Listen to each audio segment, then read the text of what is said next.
Right, who needs no introduction, the Commissioner of the Department of Health, Judy Persichelli. To her right, another familiar face, the Communicable Disease Service Medical Director, Dr. Ed Lifshitz. Good to have you both. To my left, the guy who needs no introduction, wearing very special attire today, the Superintendent of the State Police, Colonel Pat Callahan. We have Jared Maples, the Director of the Office of Homeland Security and Preparedness with us, Chief Counsel Paramel Garg, and a cast of thousands.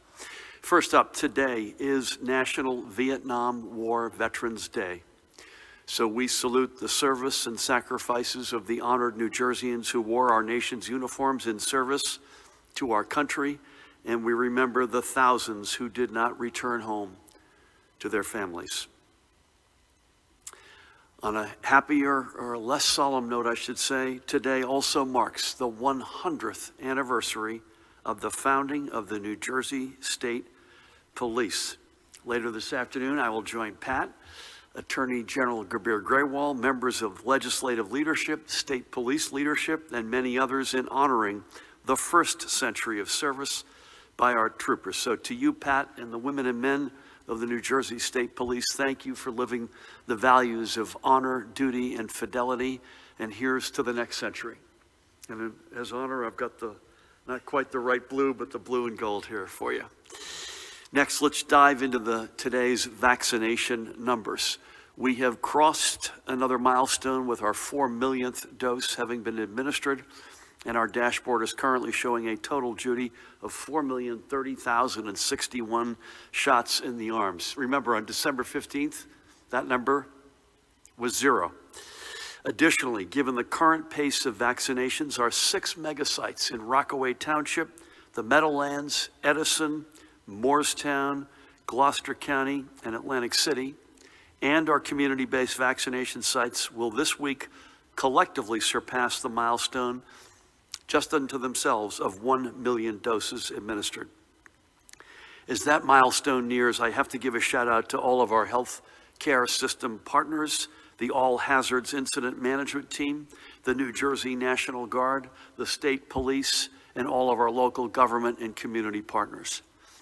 Now, across the state, 1 million, by my count, Judy, 1,473,409 individuals are now fully vaccinated through the efforts of the staffs at our mega sites and at hundreds and hundreds of other points of distribution up and down the state.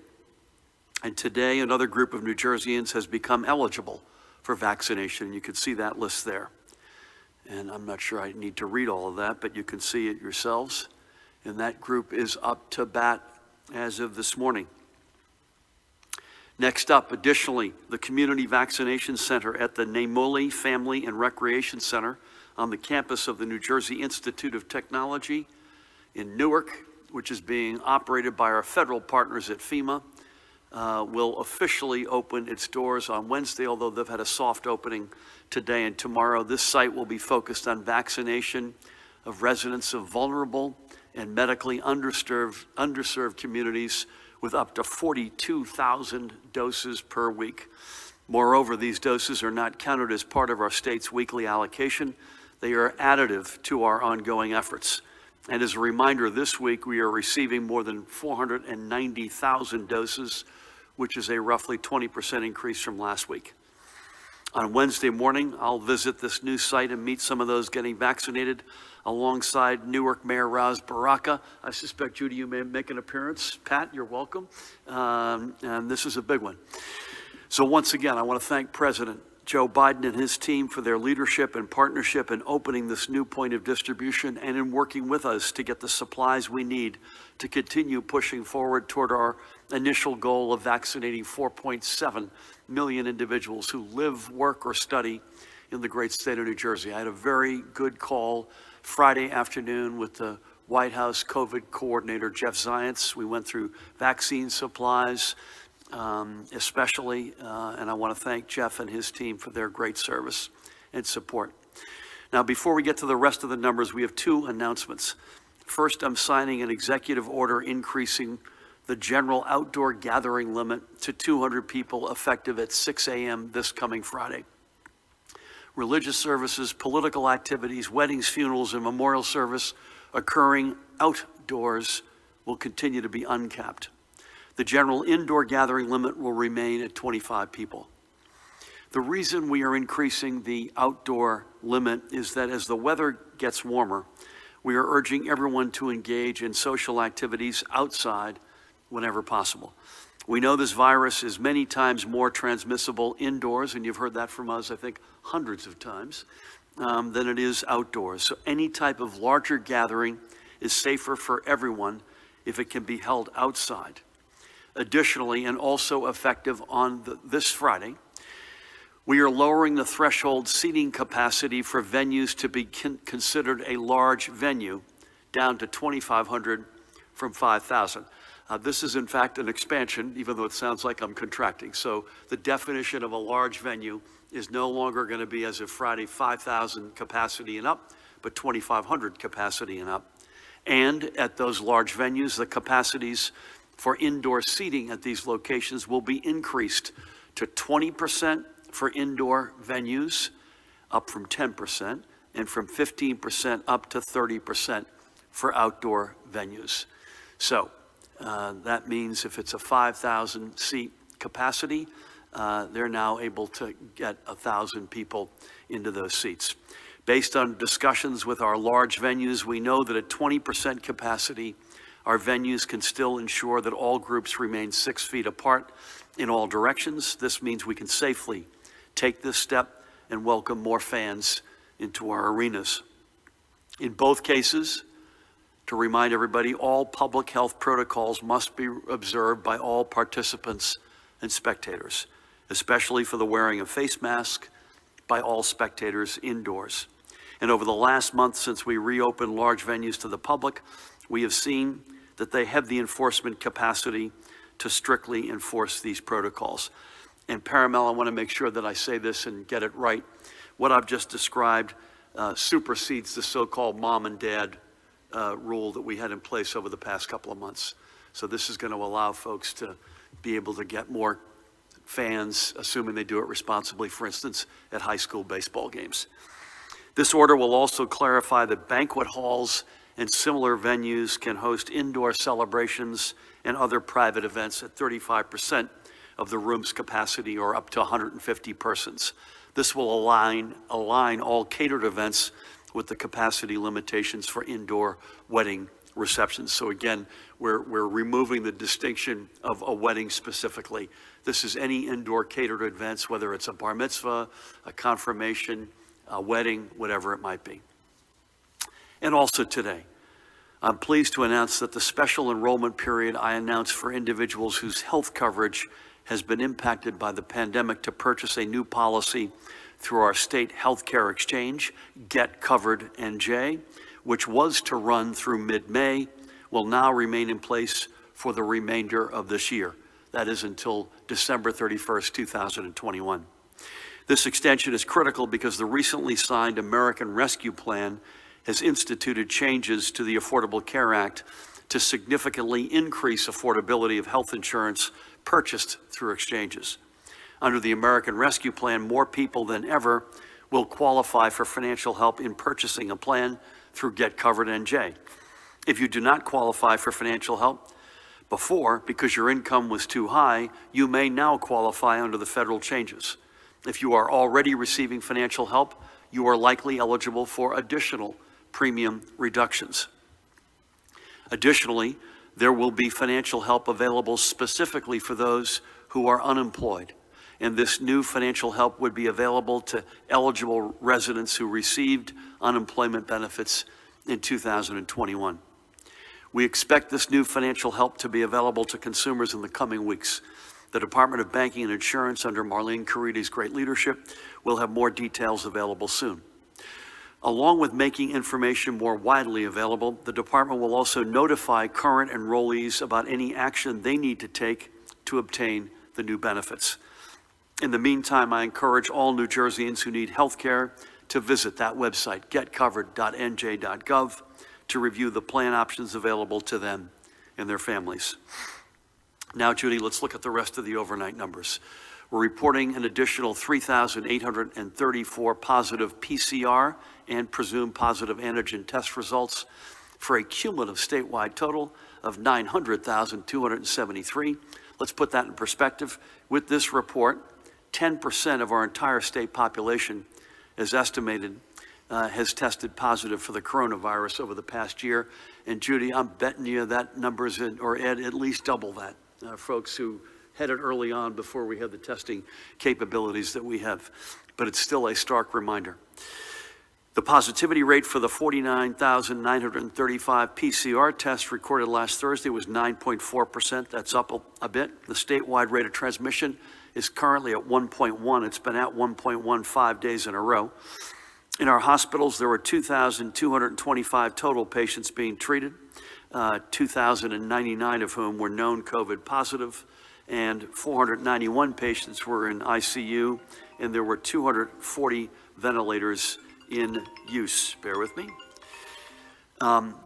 Throughout Sunday, 253 live patients were discharged from our hospitals, while 276 new COVID positive patients were admitted in our hospitals, recorded 24 deaths yesterday. Those, again, are not confirmed.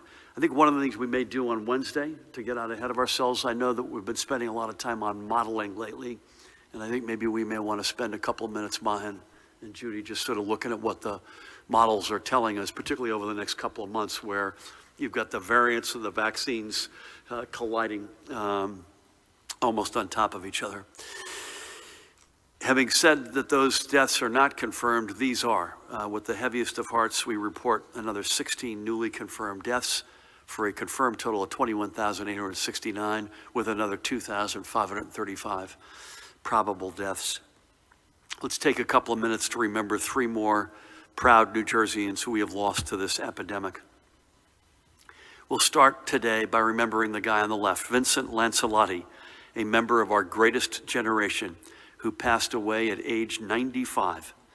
A Jersey City native, he was drafted in the United States Navy during World War II and served at the Panama Canal in California, Japan, and Pearl Harbor.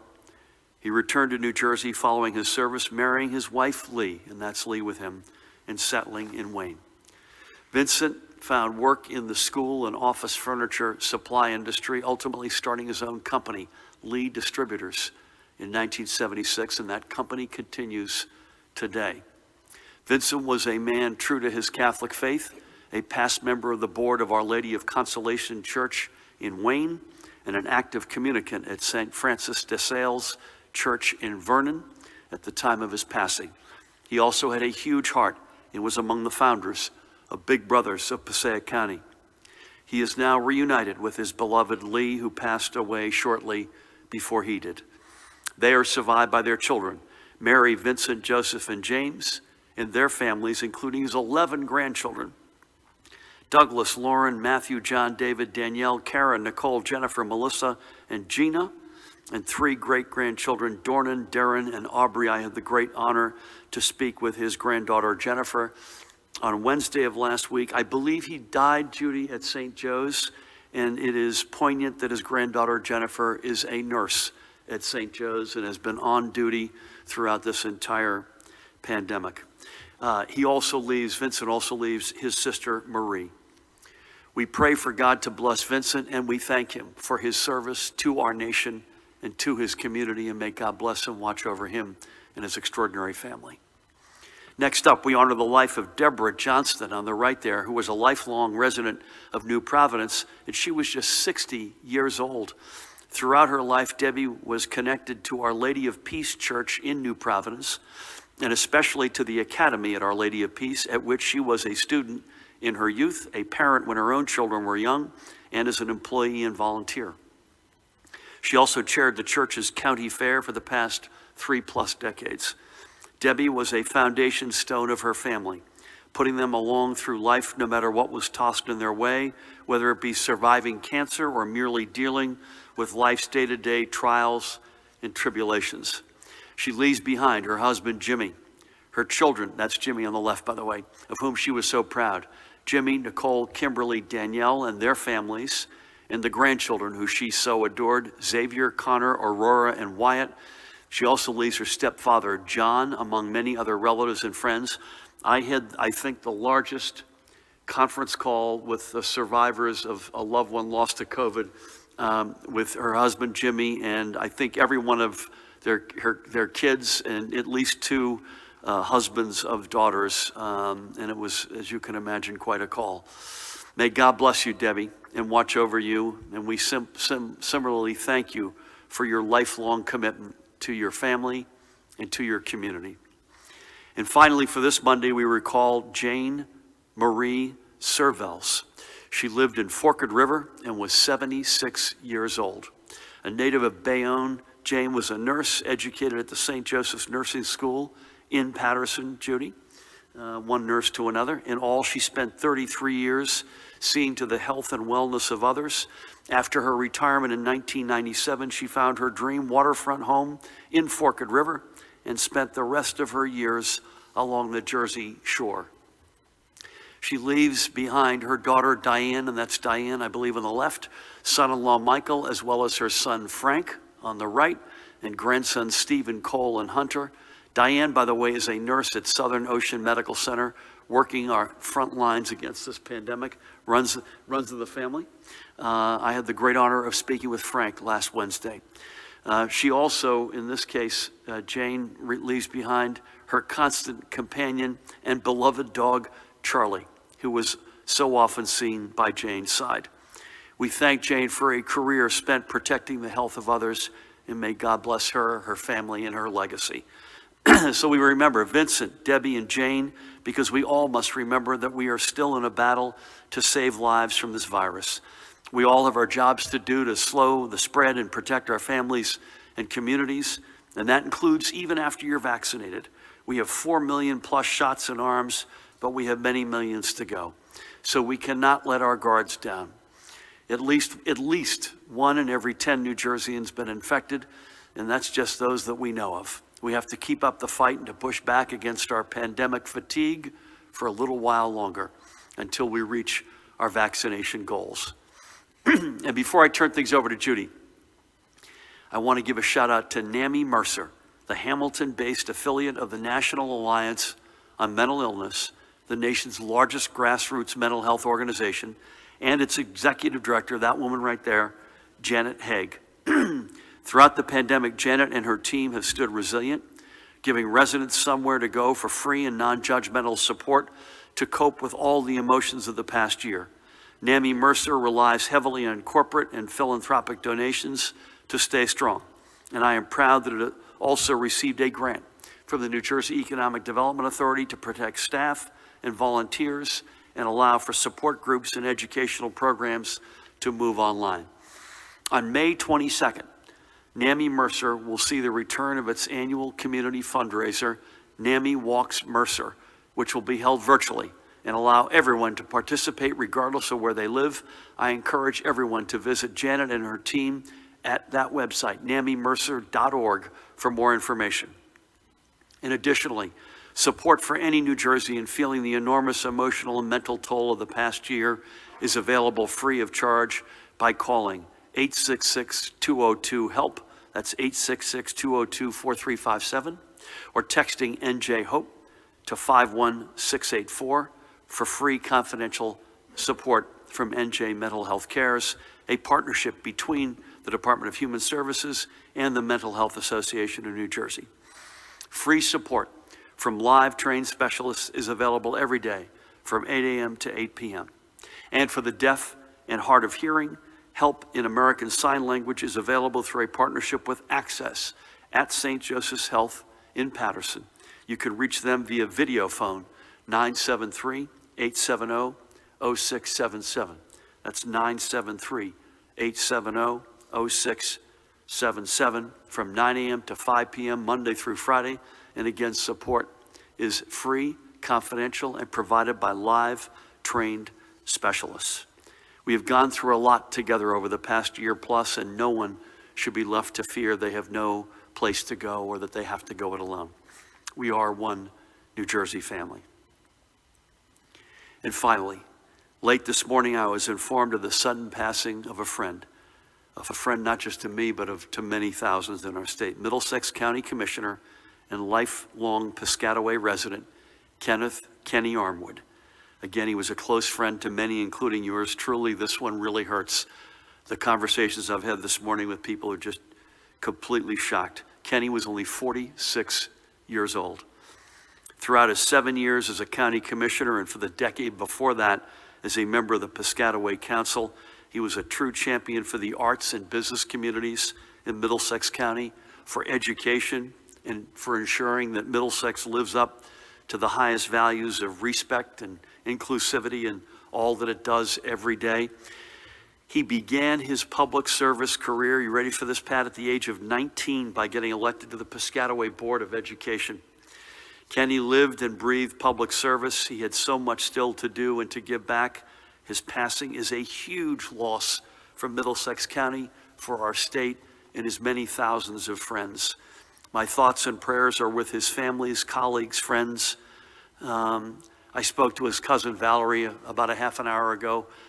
He had introduced me to her. She sang the national anthem at an event we were at together, and we were talking about the good old days. I spoke to Democratic chairman in Middlesex County, another dear friend, Kevin McCabe, Commissioner Director Ron Rios. Just people are absolutely stunned and staggered by Kenny's loss. So God bless you, pal. We love you, we miss you, and we will live on in your memory. With that, please help me welcome the woman who needs no introduction, the Commissioner of the Department of Health, Judy Persichelli. Thank you, Governor, and good afternoon. As the Governor shared, New Jersey hit a milestone today with more than 4 million doses administered. 2,638,138 first doses, and for a number of individuals, their vaccine journey is completed with 1,391,403 second doses. Approximately 268,000 doses have gone to long-term care facilities. So I want to thank those who live, work, and study in New Jersey for rolling up your sleeves to help protect themselves, their loved ones, their communities, and most importantly, our state. We're also thankful for all of those who are working at the vaccination sites across the state. Over 700 sites are active. This mass vaccination program is progressing because of their hard work and sacrifice. The Governor covered the new eligibility categories, and we encourage frontline essential workers in several of these categories to get vaccinated. For example, those that are taking care of elder individuals in the home and their support, warehousing and logistics, social services support staff, election personnel, hospitality personnel, medical supply chain personnel, postal and shipping services, clergy, and the judicial system. While there is much attention, however, focused on COVID-19 illness, there have been many other consequences and health challenges as a result of this pandemic. Today, we are announcing a new initiative to address a concerning disease in childhood, a concerning decrease, in childhood-lead testing. The number of New Jersey children tested for lead exposure declined 20% last year. This is consistent with a CDC study that found that COVID-19 adversely affected identification of children with elevated blood lead levels due to the closure of many medical offices, schools, and daycare centers. In addition to delayed well child visits, children spent significantly more time at home last year, increasing their risk of exposure to lead paint and contaminated dust. This is worrisome because we know that even low levels of lead in blood can affect a child's health, their behaviors, their ability to pay attention, and their ability to achieve milestones at school. Preliminary 2020 data indicates 144,000 children were tested, of whom 3,348, or 2.8%, had elevated blood lead levels. That is an increase of 29% over the prior year.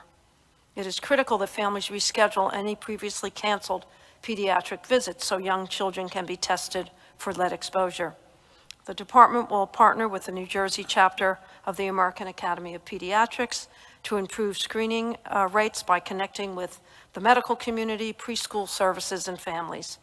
State law mandates that all physicians, registered nurses, and licensed healthcare facilities that provide services to children less than 72 months of age perform blood-lead screening for all children, regardless of the potential risk or geographic location. I will also be sending a letter to the healthcare providers across the state, urging them to contact parents to reschedule missed well visits. Blood-lead screenings should be conducted according to the following schedule. All children should be screened for lead at ages 1 year and 2 years of age, or if not previously screened at these ages, at least once before their 6th birthday. I just want to remind parents of young children to get in contact with their healthcare provider and resume regular checkups for their children, which includes lead screening and vital preventive care, such as regular vaccinations. Moving on to my daily report, as the governor shared, our hospitals reported 2,225 hospitalizations of COVID-19 positive patients and PUIs, with 491 individuals in critical care, and 49% of those critical care patients are on ventilators. There, fortunately, are no new reports of multi-system inflammatory syndrome in children, and there are a total of 575 reports of CDC variants of concern, the majority of them the UK variant B117. At the state veterans' homes, there are no new cases, and at the state psychiatric hospitals, there have been 3 new positive cases among patients at Ann Klein. The daily percent positivity as of March 25th in the state is 9.4%. The northern part of the state reports 9.87%, the central part of the state 9.16%, and the southern part of the state 8.50%. So that concludes my daily report. Stay safe, continue to mask up, socially distance, stay home when you're sick, get tested, and please remember to celebrate the holidays safely. Thank you. Judy, thank you for everything, including yet another reminder that life goes on, and lead paint exposure, lead pipe reality is hugely detrimental to our kids especially. So thank you for that and for all. So Pat, had some nasty weather by me last night in Monmouth County. I was on the phone with the Highlands mayor this morning talking about power outages. I know you've got some other post-storm reports, some compliance update, and happy one. You look great for 100 years, by the way, so God bless you and all your colleagues. Happy 100th anniversary. Thank you, Governor. Good afternoon. As it pertains to executive order compliance, we had the tax zone gym in Kenilworth in Union County was citing for having a large party of unmasked individuals. Also, in the past few days, ABC went out and did compliance checks, and right now the following establishments were under review for apparent violations observed by the ABC in Ocean County, Battle River Brewing in Toms River, Ebby's in Berkeley Township, Beachcomber Bar in Seaside Heights, Hemingway's Cafe also in Seaside Heights, the Tower Tavern in Westville, which is in Gloucester. As far as that weather last night, yeah, we did, I know there was some speculation if it was a tornado or not. We are working with FEMA and the National Weather Service. It looks like it was 60 to 70 mile an hour straight line winds. A few businesses may have some video that may help the National Weather Service land on that as a confirmed tornado, Governor. We're working with Neptune OEM. That one, if you saw, America's Best Value Inn is not habitable. So those 11 individuals have been relocated to a different hotel over in Wall Township. As far as the 100th anniversary, yes, 100 years ago today, the legislation was signed that created the New Jersey State Police. Part of the reason why I'm wearing this throwback uniform. A special thanks to Trooper Jeff Bowman, who is one of our historians who went the extra mile and found online these vintage colonel's insignias, which are World War I colonel's insignias that Colonel Schwarzkopf worn. So a pretty special day, and I thank you for doing the proclamation and the legislature for the resolution this afternoon. And I'll close on a somber note. Last Friday, we lost Lieutenant Keith Young after a courageous battle with cancer. I was with him a few weeks ago. I had the opportunity to talk to him on Sunday, and he was, in his own words, having a great day. And just on early Friday morning, lost his life to cancer. His family is obviously crushed. His wife, Jennifer, just a humble man and with a servant's heart. And this Saturday, we will send him off with a tribute like only the New Jersey State Police does. And I thank you, Governor, for reaching out to Jennifer and the family as well to offer your prayers and condolences. God bless Keith. I spoke to Jennifer on Friday, as you know, and needless to say, she's torn to pieces. He sounds like he was a great guy. I never had the pleasure, but God bless him. And again, happy birthday. I hope when the bill arrived on the desk that it was signed immediately. There was not a negotiation back and forth associated with it 100 years ago. I think we'll start over here. Colleen, is that you? Before you jump in, I think we're in our regular rhythm this week, so we'll be with you virtually tomorrow, and then we'll be back here on Wednesday. As I said, I think we're going to try to get to NJIT on Wednesday, either before or after the press conference, to see the FEMA site with our own eyes. This is a game changer. It's not the only game changer. I mean, supplies are clearly going to go up, and the sense we're getting, I got from Jeff Zients on Friday afternoon, there's going to be a particular pop, Judy, and you've heard this as well, on the Johnson & Johnson doses and the supply, all of which we can use and we will put to work. We're still at around 725 distribution points. Does that sound about right? But we've got the ability to go up meaningfully from there. Let me just check to make sure I've got that right. 741. And so that number can go up, and it will go up once we get the supplies to fill the channels. So with that, Colleen, good to see you. Good to see you. Thank you, Governor. So I'm going to ask, we've asked this question several times. Why won't the state release vaccine allocations by county? We have asked several times at the briefings. We filed an Oprah request that has not been answered. You know, we don't want any information about LTCs, pharmacies, just how much is the state giving to each county? Because, you know, some counties are lagging behind. Hudson County, for instance, has the lowest rate of vaccination. How will the Newark site work? I understand people from some other counties or other zip codes are going to be allowed to go there. Will there be appointments made, or will you be checking IDs? Are you reserving any of those numbers for Newark residents specifically? With case numbers rising, or I mean, I guess today we're not up, but we've still been up kind of high. Can you just talk more about increasing indoor capacity? I mean, isn't ventilation continuing to be a problem indoors, you know, as you put more people inside? Are you making any changes in vaccine allocation to account for variants? It looks like Ocean County has the largest number of variants, and I don't know if you're taking that into account.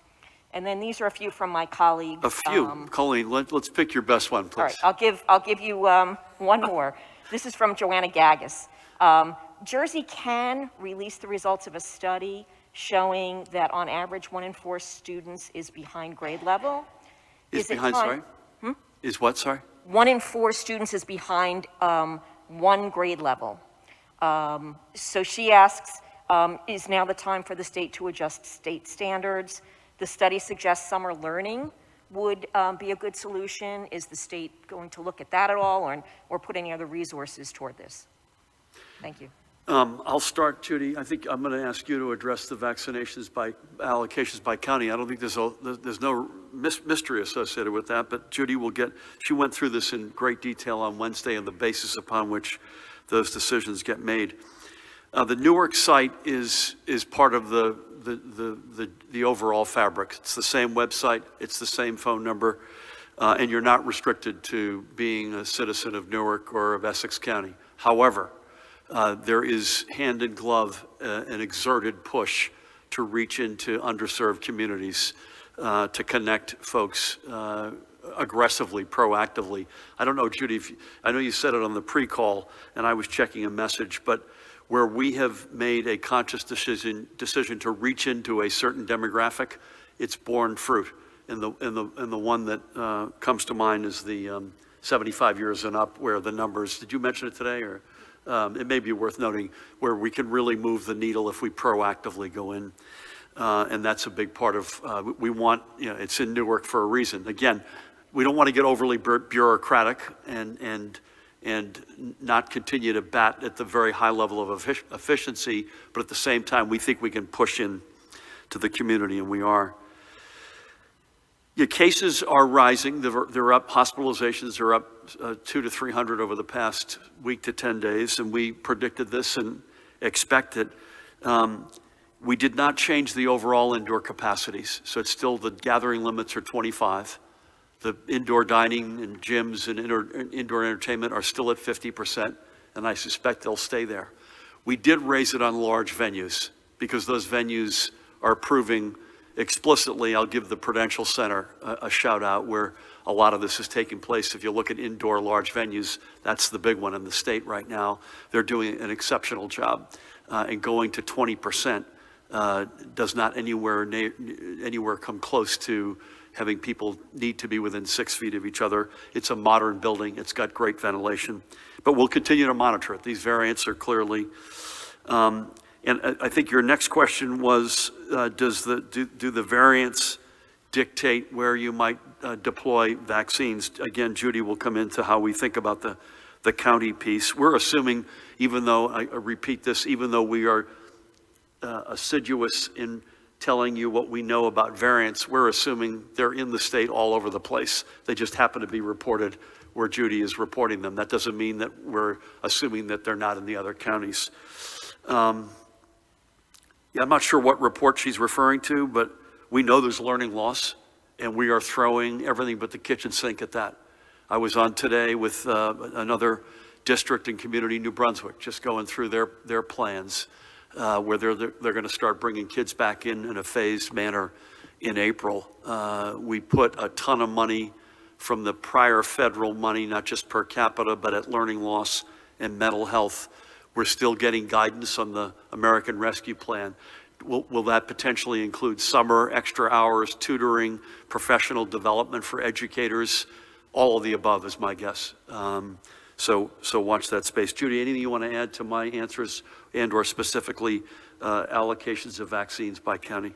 Sure. The allocation by county varies every week, depending on how many doses we're getting. And the allocation formula that we look at, that includes equity, looking at the percentage of the population, particularly communities of color, as represented in the administrations of the doses of vaccine. We look at disease burden, the deaths per 100,000, social vulnerability index, throughput, how quickly we can get and how quickly each site gets the vaccine into the arm of an individual. And then we look at inventory. If they're leaving more than 3 weeks inventory on the shelf, the allocation will decrease the next week as they use up their inventory. The governor mentioned, when we have a push for what we call specific or vulnerable populations, it's based first and foremost on the impact on morbidity and mortality. So our first goal with our vaccination program is to prevent morbidity and mortality. And the second goal is to support essential societal functioning. So for example, we know that 80% of individuals over the age of 65 account for the mortalities in the state. So we know that about 45% of them are 75 and older. So we did a 3-week push. It was a 2-week push that turned into a 3-week push to vaccinate and get at least 1 dose of vaccine into the arm of individuals 75 and older. When we started, we had 33% of those individuals having had one dose. As of the report this morning, 65% do. Last week, we pushed it, I guess you would say, down to 65 and over, and I'm pleased to report on 65 and older, we're at 67%. So that's an indication of when we do a push, when we see a particular vulnerability that relates directly to morbidity and mortality. And again, you're going to see a version of that in Newark with this site. Thank you for that. Matt, good afternoon. Good afternoon, Governor. My colleagues and I have heard from a bunch of folks this morning that they didn't receive their $300 supplemental unemployment. Is your administration aware of a problem? Do you know what a problem, and if so, what that problem is? Lawmakers in New York reached a deal on legal cannabis over the weekend. After so many delays in the legislation process here, it looks like New York could quickly catch up. Are you worried that New Jersey will lose its competitive advantage? And can health officials, I know we've asked this in the past, but I don't think we ever got a clear answer. Are you folks able to say or give a better sense of just how many variant testing we're doing in the state per every positive PCR test? And just lastly, any speculation beyond maybe just these variants, what's fueling the latest increase? I do not have a crisp answer for you on the unemployment, but I suspect if I know Rob Sarangelo, he's watching this, and I will get an answer. In fact, here he is.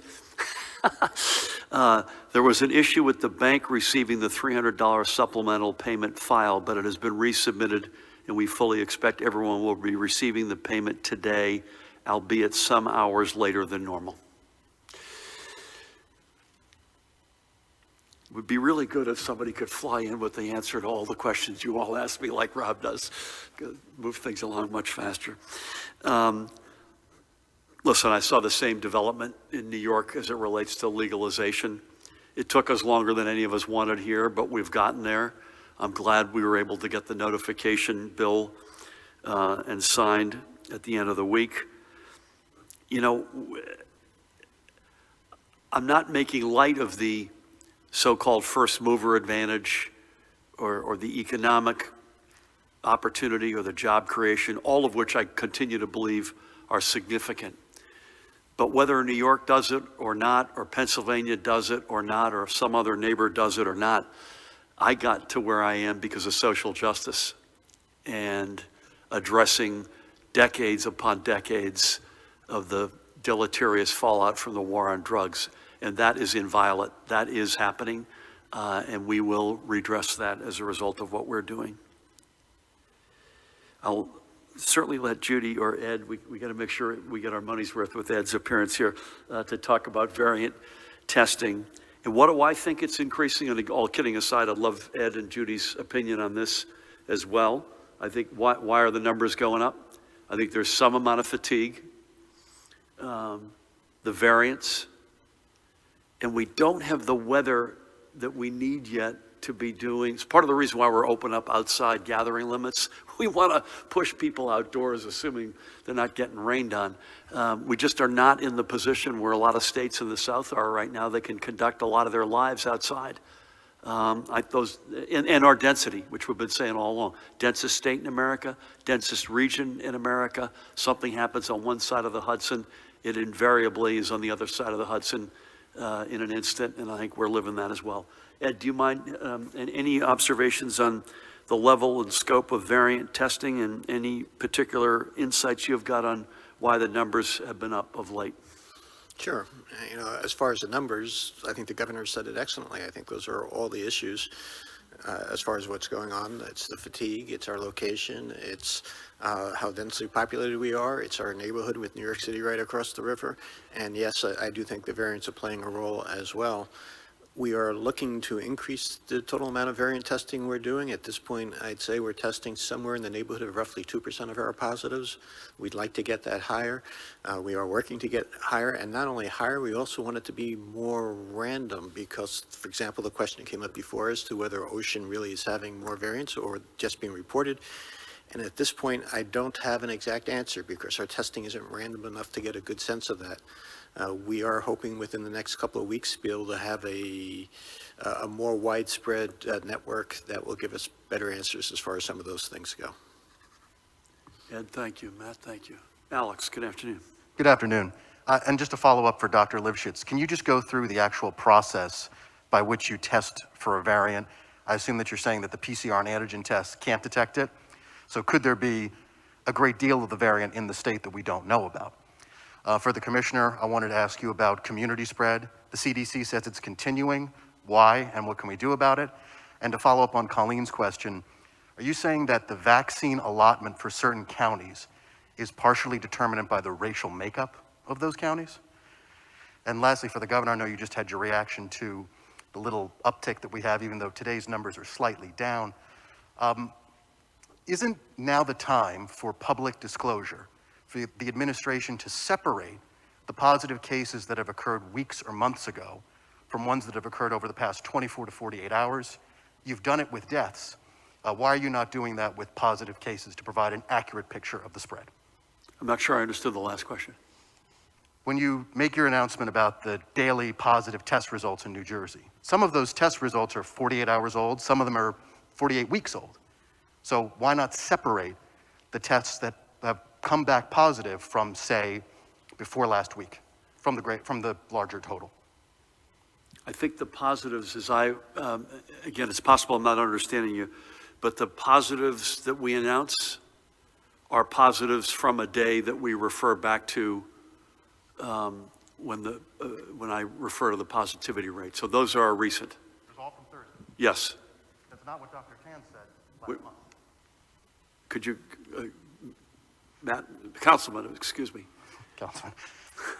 I mean, Dr. Tan and I talked about this maybe a month or 2 months ago, and she says that taking these positive results from last July or last March are necessary to gauge the epi curve. That's the way she put it, and that's perfectly understandable. Yep. But for the residents of the state to figure out exactly how many people tested positive on Thursday, why not separate the older tests from the newer positive tests? Yeah, again, it's possibly me, but the tests that I announced, that we announced, that we put up on the slides are in the here and now. I'm sure Dr. Tan, who's forgot more about this than I know, as if I have to say that, I'm sure there's also a reason why you're reflecting forward and backward to get the epidemiological curves and understanding.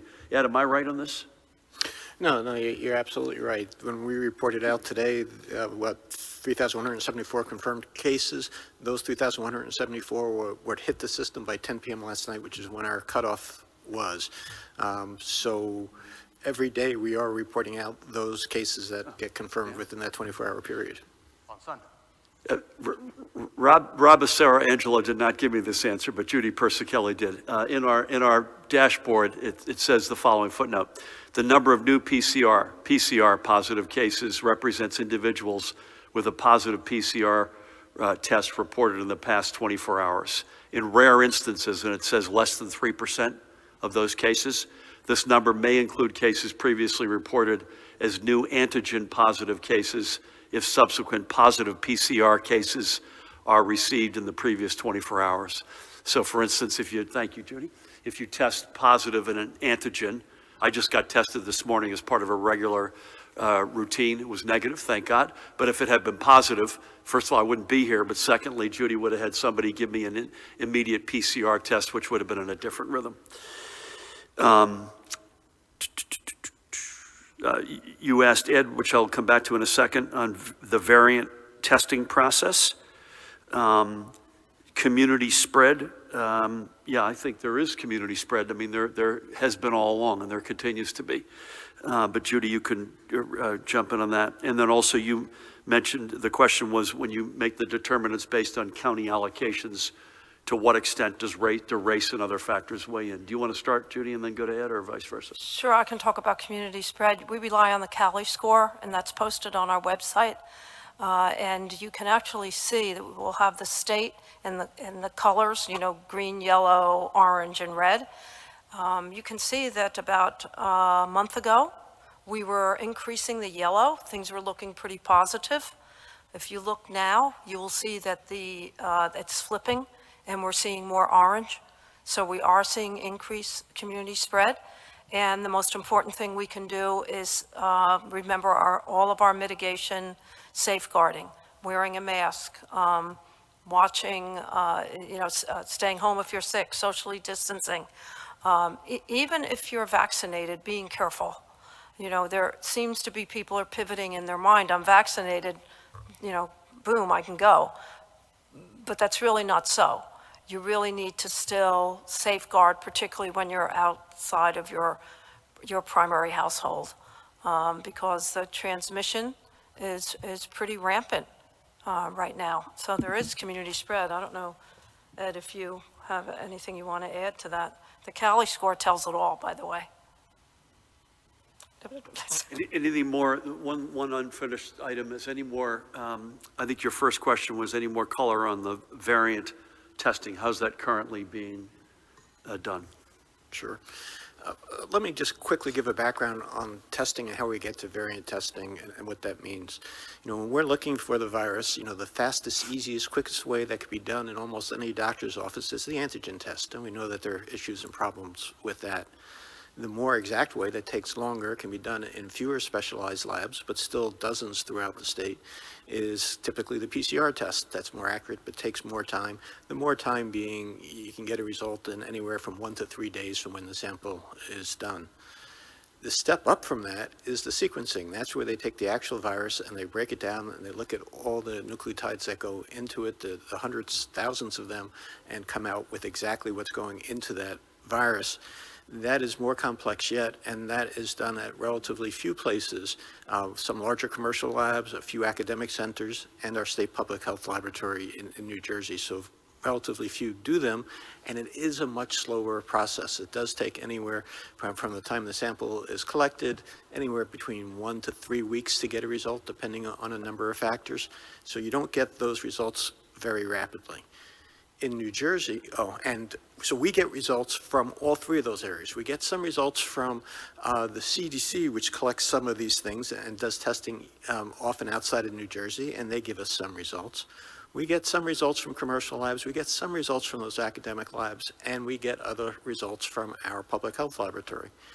Obviously, we have the greatest control over what our public health laboratory is doing as to knowing what they are analyzing, and what they do analyze is a combination of two different types. One is what we call targeted testing. That's when we see something that catches our attention. Is there something going on here? Were there cases that had unusual clinical outcomes? Was there an unusually large outbreak? Was there breakthrough of the vaccine where somebody got the vaccine and yet they still got sick? Do we want to take a close look at those? We do those here at our public health laboratory. The other group, and the one that I mentioned earlier that we're looking to really expand, is more randomized testing, because unless you randomly select samples from throughout the state, you don't have a good sense of exactly what the percentage of the variants that are in the state. So I can tell you quite comfortably that the two common variants that we are seeing in the state are the UK variant and the so-called New York City variant, and those are both common in New Jersey. If you ask me what common means, unfortunately my answer is pretty vague, because I can tell you between the two of them together, we're probably seeing somewhere between 10 to 40% or so in New Jersey are related to that, but I can't give you an exact number. That's another way to answer the question that Colleen started with on counties, because we don't have enough random testing, you don't have the information that you would need to then target into, for instance, impact your vaccine supply. So thank you for all that. Let's go to the back and then we'll come to Dave to finish it out. How are you, sir? Good afternoon, Brian Bossler with Channel 6. How are you? Hey, Brian. Just a couple quick questions. The first, just with the stubborn caseload and the fact that, just your thoughts on whether there's a certain threshold for case level that you would then roll back some of the openings. Number two, just with the warm weather events coming up for families and children, I know you mentioned summer camps can resume. Dr. Fauci had mentioned that unvaccinated children could go to summer camp this year. What kind of guidelines are you looking at for that? And then graduations for families, is there any guidance yet with that? All good. On the first one, I'm hoping we don't roll back, and it would continue to be series of data that we look at, as we've been saying from day one. Our hospitals are the most specific pieces of data that we have to pay attention to, because we know exactly how many beds are filled with COVID patients, what our capacities are. Thank God we came near those capacities last spring. We're not near them now, even though the numbers are up. Remember, we've got 2,200 and something hospitalizations and 2,225 in January. It was double that. So it's up, but it's still meaningfully below where it was a couple of months ago. But we're going to continue to watch this stuff like a hawk. And as Ed said, the more of a sense we get of the variants, the better informed we will be.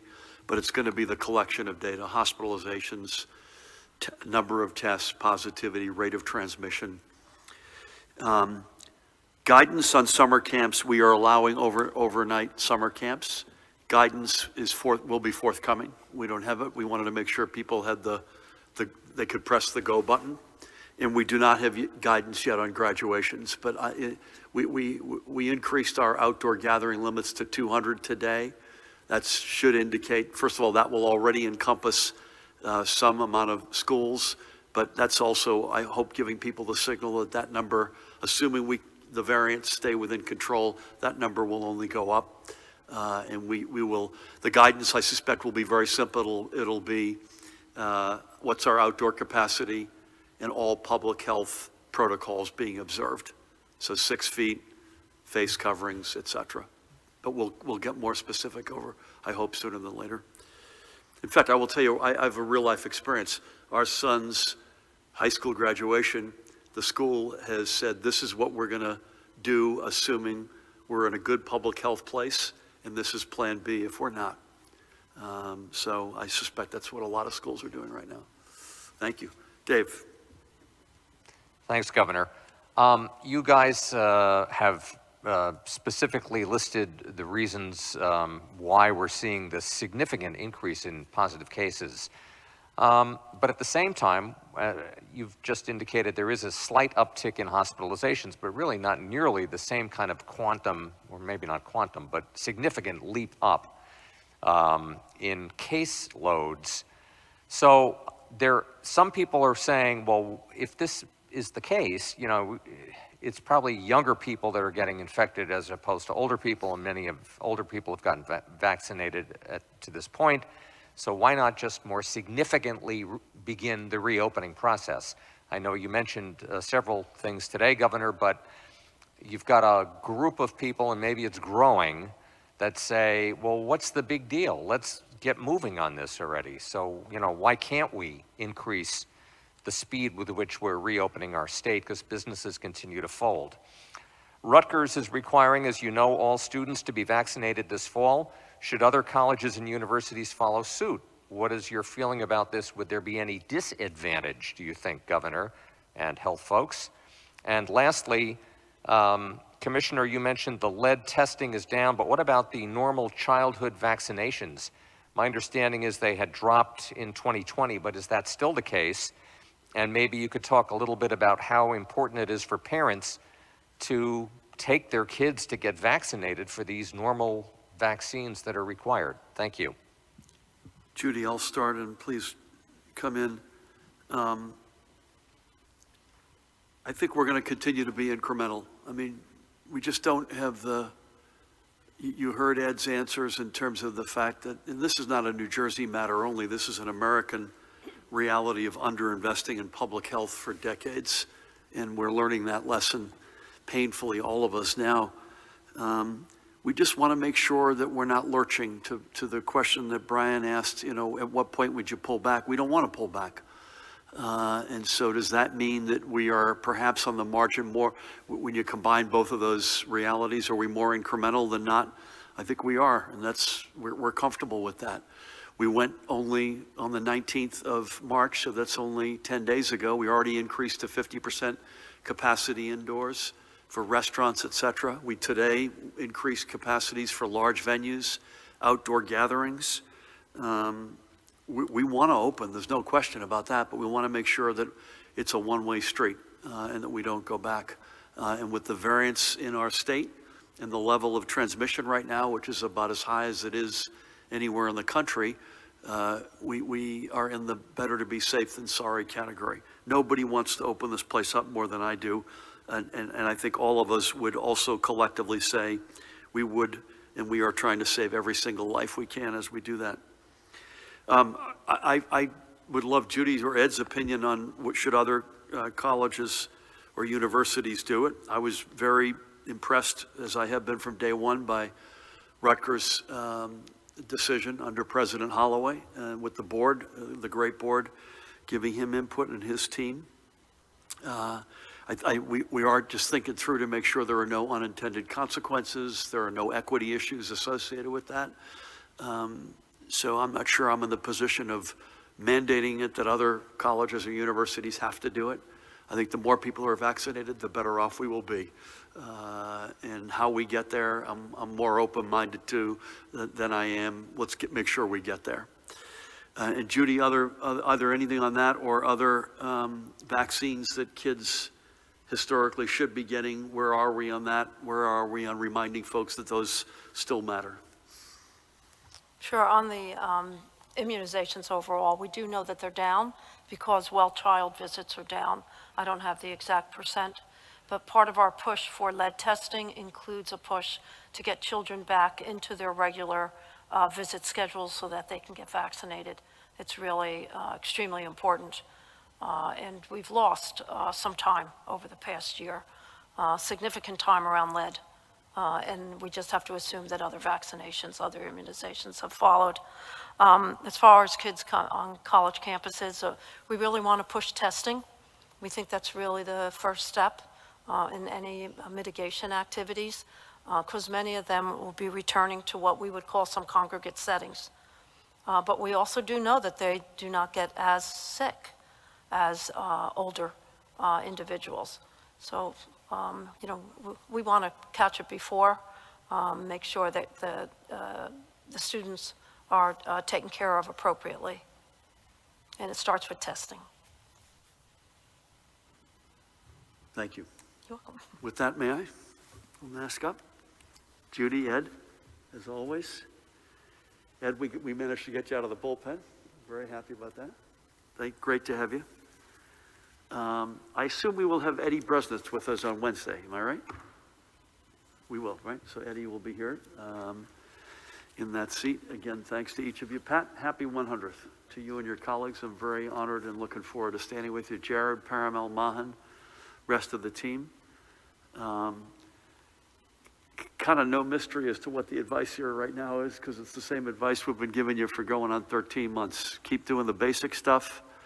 If you're up to bat, sign up to get a vaccination. The numbers in terms of supplies are going to be going up dramatically in the next couple of weeks. I think especially on the J&J front, and that helps us. We didn't really say it today, but we've said it before. That helps us in a big way on the equity front because it's a one-dose regular refrigeration dose, and that allows us a lot more flexibility and ability to be nimble with that than we can with the two-dose ultra-cold storage. Continued blessed days in Passover. Please continue to observe the holiday responsibly. Again, we'll be with you virtually tomorrow. We'll be back here at 1 o'clock on Wednesday. Many thanks, everyone.